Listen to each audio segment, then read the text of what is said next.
2022년 3월 30일 가평 계곡 살인 사건의 용의자로 지목되어 수배된 지 단 17일 만에 검거된 여성이 있었습니다. 한동안 뉴스에서도 이 사건을 많은 부분 다루었기 때문에 가해자의 이름은 혹시 기억하지 못하더라도 제가 가해자의 범죄 수법을 이야기한다면 아마도 많은 분들이 그때 그 사건하고 그 사건을 떠올릴 수 있을 것이라 생각됩니다. 이 여성의 이름은 이은혜이고 사용했던 범죄 수법은 가스라이팅이었습니다. 가스라이팅으로 인하여 피해자는 오랜 기간 이 가해자에게 심리적으로 지배당한 상태였습니다. 그렇게 판단한 이유는 이 가해자의 주기적인 금전적 요구에도 이 피해자는 쉽게 거절하지 못했습니다. 그리고 심지어는 수영을 잘 하지 못함에도 불구하고 깊은 계곡물로 다이빙을 하라는 무리한 요구에도 그것을 거절하지 못했고 끝내 무리한 다이빙으로 인해서 목숨을 잃었기 때문입니다.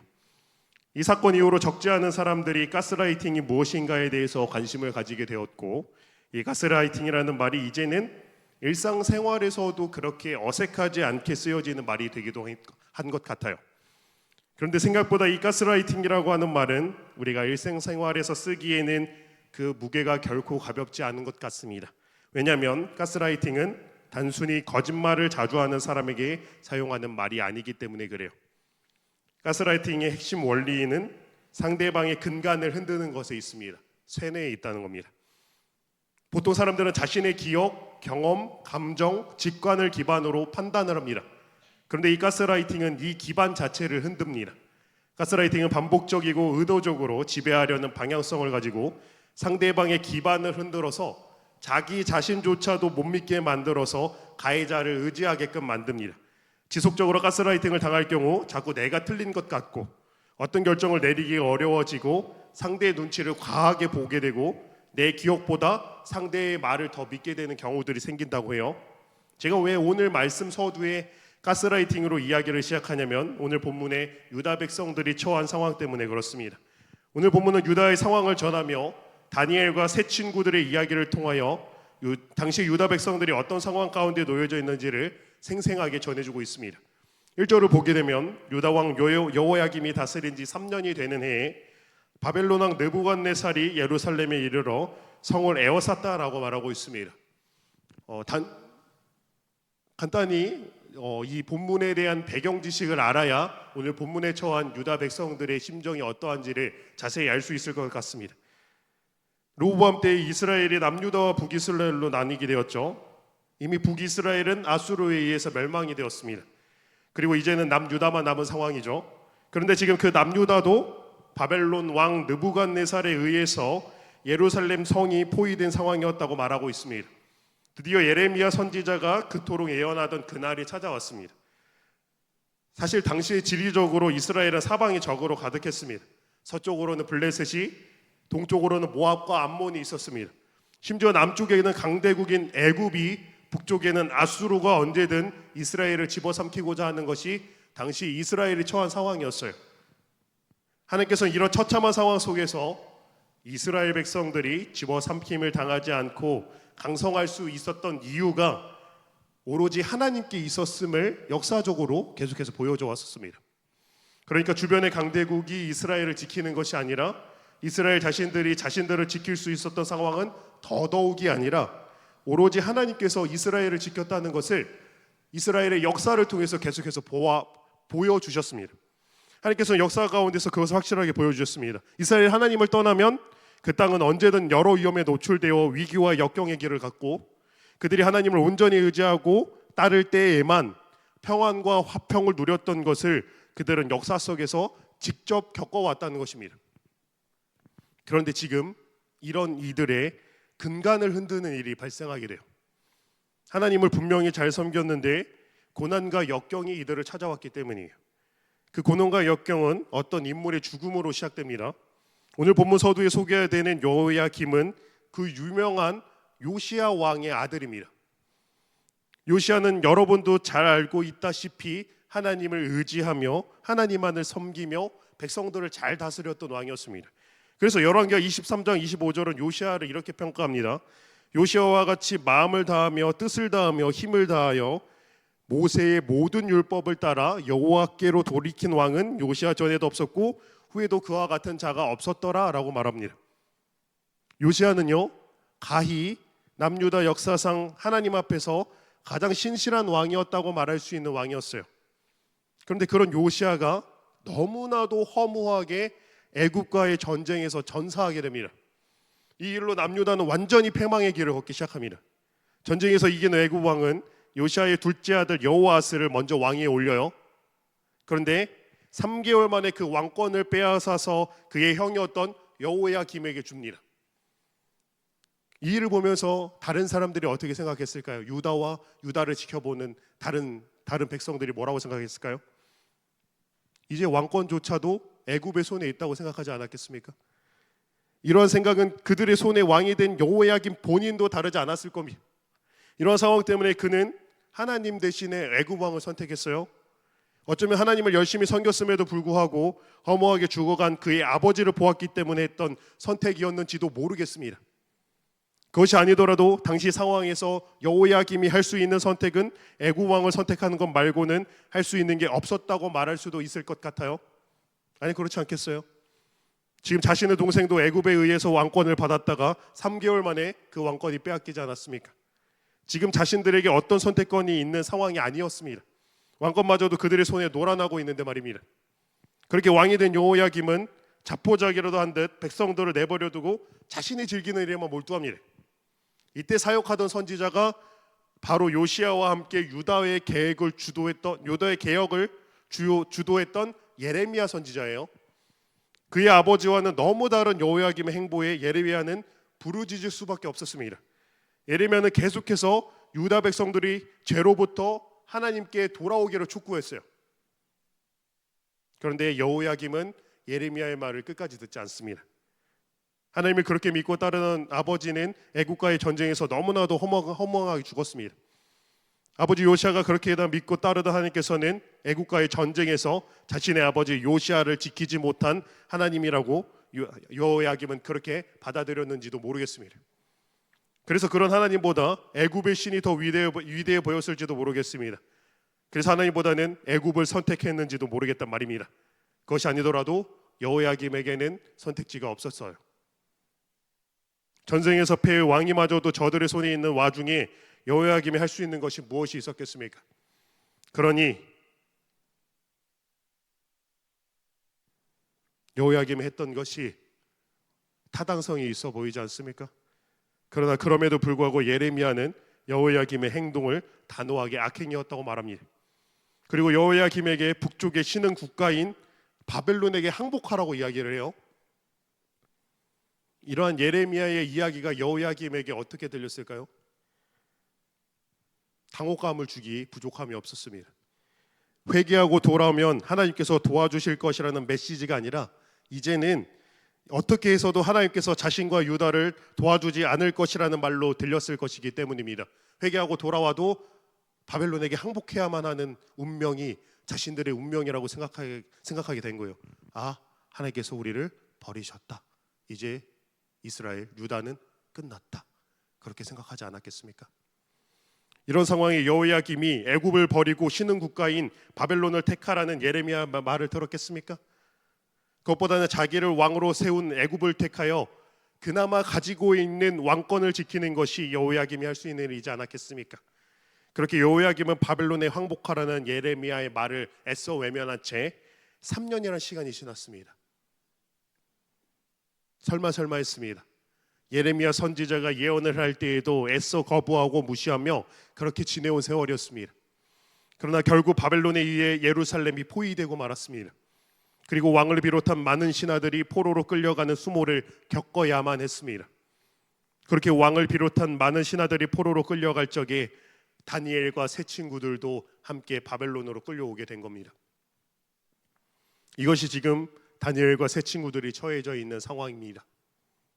하나님을 열심히 믿고 따르던 왕 요시야가 애굽과의 전쟁에서 너무도 허무하게 죽고 나라는 빠르게 패망을 걸어왔습니다.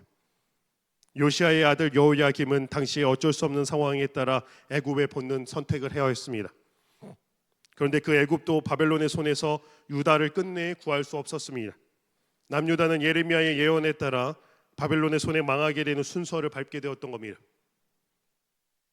참으로 절망적인 상황입니다. 그런 상황임에도 불구하고 바벨론은 참으로 철저하게 자신들이 써먹을 수 있는 자들을 골라내어서 가스라이팅하기 시작합니다. 상황을 이용해서 이들의 근간을 철저하게 흔들고 정체성을 혼란스럽게 하기 위함이었습니다. 이들은 철저하게 이들의 근간을 흔듭니다. 3절 4절을 보시면 왕은 환관장 아스부나스에게 이스라엘 자손 중에서 왕족과 귀족 몇 사람 곧 흠이 없고 용모가 아름다우며 모든 지혜를 통찰하여 왕궁에 설만한 소년들을 데려오게 합니다. 그리고 하였던 것이 무엇이었냐면 갈대아 사람의 학문과 언어를 가르치게 합니다. 그 나라의 학문과 언어에는 자연스럽게 그 나라의 문화가 담겨져 있고 그 나라의 역사가 담겨져 있습니다. 이들은 지금 단순히 바벨론의 학문과 언어만을 배우고 있는 것이 아니라 바벨론의 역사와 문화 함께 배워가며 바벨론화 되어져 가고 있습니다. 거기서 그치는 것이 아니라 왕이 지정해서 그들에게 왕의 음식과 그가 마시는 포도주에서 날마다 쓸 것을 주어 3년을 기르게 하였다 말하고 있습니다. 여러분, 포로의 신분으로 끌려왔습니다. 이 사람들. 그런 그들에게 왕이 먹는 음식을 먹게 했다는 겁니다. 파격적인 행보죠. 포로로 끌려온 이들에게 있어 여기서 말 잘 듣는 것만이 정답이라는 생각이 들지 않았겠어요? 포로로 끌려왔어요. 절망적인 상황입니다. 근데 왕의 음식을 먹이며 길러주겠대요. 여기서 말 잘 들어야지 내가 살 수 있겠다는 생각이 자연스럽게 들지 않았겠습니까? 여기서 말만 잘 듣고 있으면 지금 누리고 있는 것들, 왕의 음식과 그가 마시는 포도주를 계속 마실 수 있겠다는 생각이 들지 않았겠어요? 그러니까 지금 여기서 이렇게 하는 것이 자신들에게 옳은 일이라고 그렇게 자연스럽게 생각이 들지 않았겠습니까? 여기서 학문과 언어 잘 배우며 바벨론인으로서 살아가는 것이 이들에게 있어 새로 내려온 동아줄이라고 생각되지 않았겠습니까? 더군다나 그들이 지금 선택할 수 있는 권한이 있는 사람들입니까? 포로로 끌려와서 이런 대접해 주는 것만으로도 감지덕지해야 하지 않겠습니까? 그리고 당시 이들이 배운 갈대아 사람들의 학문은요, 굉장히 수준이 높은 것이었습니다. 바벨론의 천문학은 이미 다니엘 시대에 일식에 대한 기록을 남기고 있었고, 심지어는 일식을 예고하기까지도 했습니다. 바벨론의 수학과 천문학은 지금까지도 역사학자들이 연구하고 공부하는 학문이기도 합니다. 그들이 왕족으로서 귀족으로서 얼마나 고등의 교육을 배워왔겠어요? 그리고 자신들이 배워온 학문에 대해서도 어느 정도 자신감이 있던 사람들입니다. 그런데 제국의 통치 아래 와서 그들의 학문과 언어를 배우니 그들이 배웠던 것보다 더 높은 차원의 교육을 배우고 있던 겁니다. 그들은 얼마나 자신들이 작아 보였겠습니까?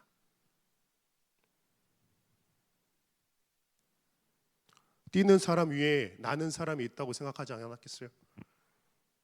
우리가 우쭐거리며 배워온 교육들은 아무것도 아니라는 생각에 그들은 자신들도 모르게 위축되었을 것이란 말입니다. 그런데 거기서 그치지 않아요. 이름을 바꿉니다.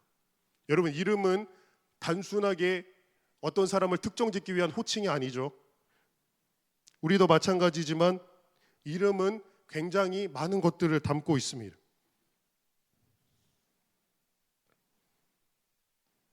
이러한 이름의 변화는 개인의 변화일 뿐만 아니라 민족의 정체성으로 이어지기도 했어요. 성경에서는 아브라함이 되었을 때 그러했고, 야곱이 이스라엘이 되었을 때 그러했습니다. 당시 이들에게 이름은 그만큼이나 중요한 것이었습니다. 그런데 지금 타국의 이름이 바꿔지게 된 겁니다. 원래 다니엘의 이름 뜻은 하나님은 나의 재판장이시다, 하나님께서 심판하신다 등의 뜻을 가지고 있습니다. 하나님과 밀접한 관계가 있는 이름 뜻을 가지고 있었다는 것입니다. 그런데 바뀌게 된 벨드사살은 하나님과는 전혀 관계가 없는 이름입니다. 다니엘의 이름 뜻도 마찬가지지만 벨드사살 또한 학자마다 견해의 차이가 있는데, 보통 벨이 왕을 보호하라 또는 벨의 생명을 지켜라 정도로 해석되어집니다. 여기서 벨은 바벨론 신 마르둑 계열의 호칭 정도를 생각해 볼 수 있을 것 같아요. 그러니까 원래 하나님과 관계된 이름 뜻에서 바벨론 신과 관계된 이름으로 뒤바뀜 된 겁니다. 나머지 세 친구의 이름도 마찬가지예요. 하나냐는 여호와께서 은혜를 베푸셨다. 미사엘은 누가 하나님과 같은가? 아사랴는 여호와께서 도와주셨다라는 뜻의 이름입니다. 그런데 그런 그들이 각각 하나님과의 관계된 이름에서 바벨론 신과 관련된 이름으로 모두 다 받게 된 겁니다.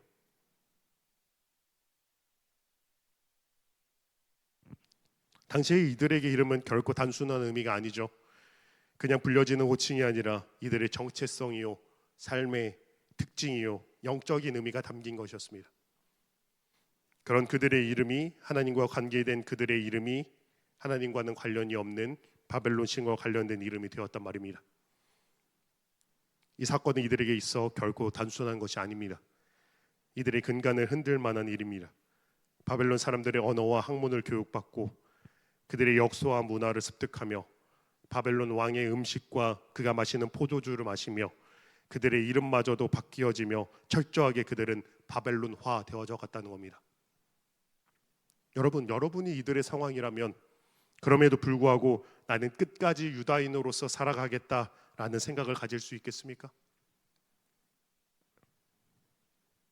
이 정도 됐으면 그냥 바벨로니언으로 살아가는 것이 맞겠다는 생각이 들지 않겠습니까?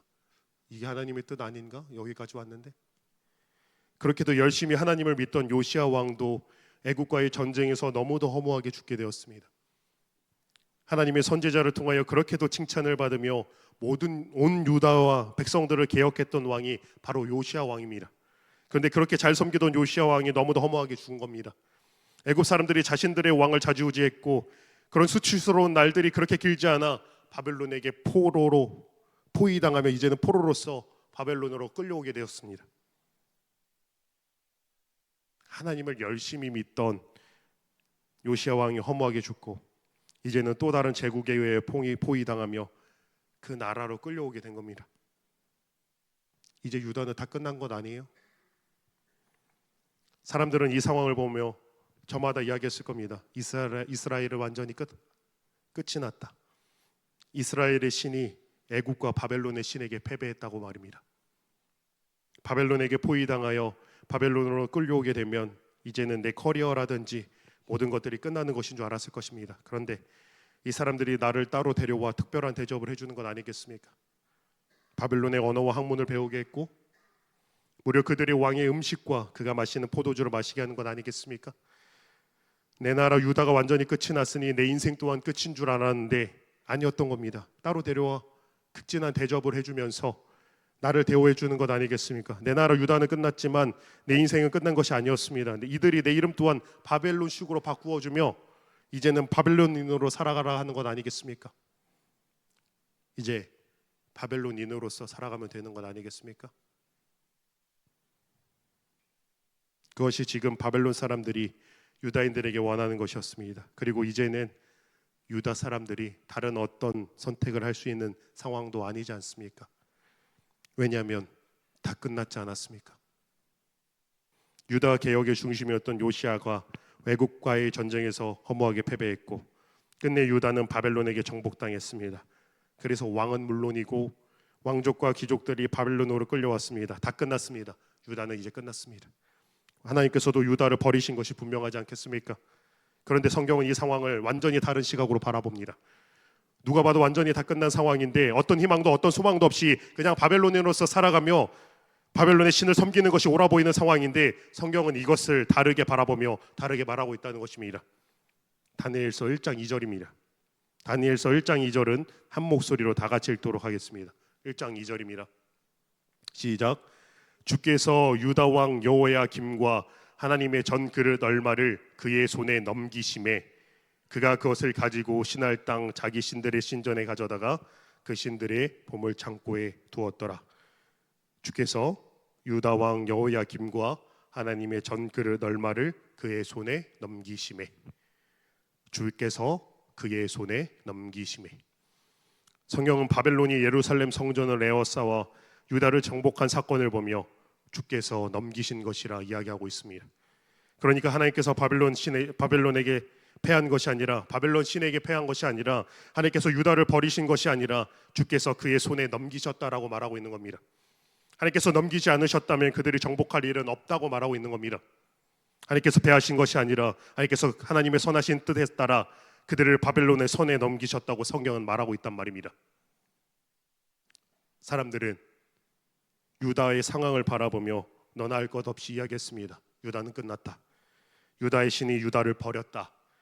유다의 신이 애굽의 신에게 패했고 바벨론의 신에게 패했다 말했습니다. 당시 유다의 상황을 바라본다면 누구도 그들의 말에 반박할 수 없을 만큼 유다의 상황은 절망적이었습니다. 그들이 유다인으로서 살아갈 수 있는 날은 도저히 생각해 볼 수 없을 만큼 처참한 상황이었습니다. 하나님을 열심히 믿고 개혁을 열심히 주도하던 요시야 왕은 허무하게 애굽의 손에 죽게 되었고, 하나님의 말씀을 대언한다고 하는 선지자 예레미야는 회개하라고 말하면서도 회개하면 하나님께서 이 상황을 역전시켜 주시사 애굽의 손에서 벗어나고 바벨론의 손에서도 벗어날 거라 말하는 것이 아니라 회개하고 바벨론에게 항복하라는 말을 하는 그 시국에 그들은 어떤 희망도 소망도 찾을 수 없었습니다. 너나 할 것 없이 유다는 끝이 났다. 유다의 신이 애굽의 신에 패했다. 유다의 신은 유다를 버렸다 말하는 것에 어떤 반박도 할 수 없었을 거란 말입니다. 그렇게 그들의 심장이라 할 수 있는 예루살렘 성전이 포위되었고, 왕은 물러거니거니와 왕족과 귀족들은 바벨론의 포로로 잡혀왔습니다. 그들에게 무슨 소망이 있었겠습니까? 바벨론의 신에게 유다의 신이 패했다는 다른 이들의 말에, 너희의 신은 너희를 버렸다는 그 말에 그들이 그 상황 속에서 어떤 반박을 할 수 있었겠습니까? 아니, 그들 스스로도 그렇게 생각하며 체념하지 않았겠습니까? 유다는 끝났다. 하나님께서도 우리를 버리셨다. 이제 모든 것이 다 끝났다라고 생각하지 않았겠습니까? 그런데 성경은 그것이 끝이 아니라고 말하고 있는 겁니다. 유다는 끝이 났고 이제 이 바벨론에는 하나님이 계시지 않은 줄 알았는데 이름도 바뀌고 정체성도 바뀌고 모든 인간이 이제는 바벨론화되어 하나님과도 전혀 상관없는 삶을 살아가는 것만이 남은 삶이겠거니 생각했는데 그것이 아니라고 말하고 있는 겁니다. 바벨론에서도 여전히 하나님이시라는 겁니다. 하나님께서는 단 한 번도 실패하지 않으셨다는 겁니다. 바벨론의 유다가 정복되어지는 이 순간에도 여전히 유다의 하나님께서 역사하시고 계시다고 말하고 있는 겁니다. 주께서 넘기심에 바벨론이라는 상황이 계속해서 무너뜨리고 근간을 흔들고 정체성을 바꾸려고 하는 그 상황 속에서도 하나님께서는 여전히 역사하신다는 겁니다. 그 모든 것들이 하나님께서 허락하지 않으시면 이루어질 수 없는 일이라고 성경은 말하고 있는 겁니다. 실패하지 않았습니다. 끝나지 않았습니다. 하나님께서 버리신 것이 아니었습니다. 바로 이 확신 때문에 다니엘과 세 친구들은 예루살렘 성전이 무너지는 가운데에서도 바벨론의 학문과 언어를 배우는 와중에서도 왕의 음식과 포도주를 먹어야 하는 상황 가운데서도 이름이 바뀌며 자신들의 근간과 정체성이 흔들릴 수 있는 그 극악한 상황 속에서도 이들은 믿음을 지킬 수 있었습니다. 그 확신 때문에 하나님이 나를 버리지 않으셨다. 이스라엘 하나님께서 실패하신 것이 아니시다. 하나님께서 패배하신 것이 아니시다. 나를 버리신 것이 아니시다라는 그 확신으로 끝까지 믿음을 지킬 수 있었습니다. 사랑하는 여러분, 지금 처한 답답한 상황 속에서 그 상황이 어떤 상황이든지 간에 하나님의 선하신 주권을 의지할 수 있기를 소망합니다. 그 상황이 우리를 좌지우지하는 것이 아닙니다. 여전히 주께서 우리를 주관하십니다. 단지 주께서 넘기신 것입니다. 주께서 왜 넘기셨는지, 왜 그렇게 되도록 하셨는지, 왜 이렇게까지 하시는지 이해할 수 없어 낭망하고 무너질 때도 분명히 있으실 겁니다. 그런데 분명한 것은 하나님께서는 실패하지 않으셨습니다. 하나님께서 우리를 버리신 것이 아니란 말입니다. 여전히 그 하나님께서 우리 가운데서 살아 역사하십니다. 이 사실이 우리가 오늘도 버티고 견딜 수 있는 이유가 되기를 소망합니다. 상황은 여전히 우리를 짓누르고 억누르지만 그 상황이 우리를 절망하게 할 수는 없습니다. 상황이 여전히 나를 짓누르고 억누르고 있다 할지라도 주께서 우리를 버리시지 않고 끝까지 붙잡으시기 때문입니다. 상황을 바라보는 것이 아니라 그 가운데서도 여전히 살아 역사하시는 하나님을 바라보시기를 진심으로 소망합니다. 그리하여서 지금 지나가고 있는 이 삶이라는 그 어둡고 긴 터널의 끝에 주님이라는 꺼지지 않는 빛이 있음을, 그 빛으로 오늘도 이 어둡고 긴 터널을 안심하고 나아갈 수 있음을 잊지 않는 저와 여러분이 되기를 진심으로 소망합니다. 기도하겠습니다. 하나의 아버지, 은혜와 사랑에 감사합니다.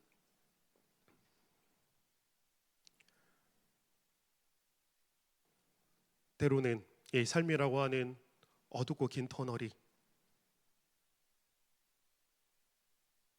출구가 없는 것만 같아 막막하고 암담하고 처참한 기분으로 그렇게 나아갈 때도 있음을 하나님 아버지 앞에 고백합니다. 그럴 때마다 우리가 잊지 않아야 하는 것은 반드시 출구가 있음을, 반드시 주님이라고 하는 빛이 있음을 우리가 잊지 않아야 함을 다시 한번 고백합니다. 끝난 것이 아닙니다. 실패하지 않았습니다. 왜냐하면 주님께서 우리를 끝까지 붙잡으시기 때문입니다. 그것을 믿고 오늘도 이 발걸음 한 걸음 한 걸음을 굳세게 또 믿음으로 그렇게 나아갈 수 있는 우리 금송교회 모두가 되게 하여 주시옵소서. 이 모든 말 예수님의 이름으로 감사하게 도드립니다. 아멘.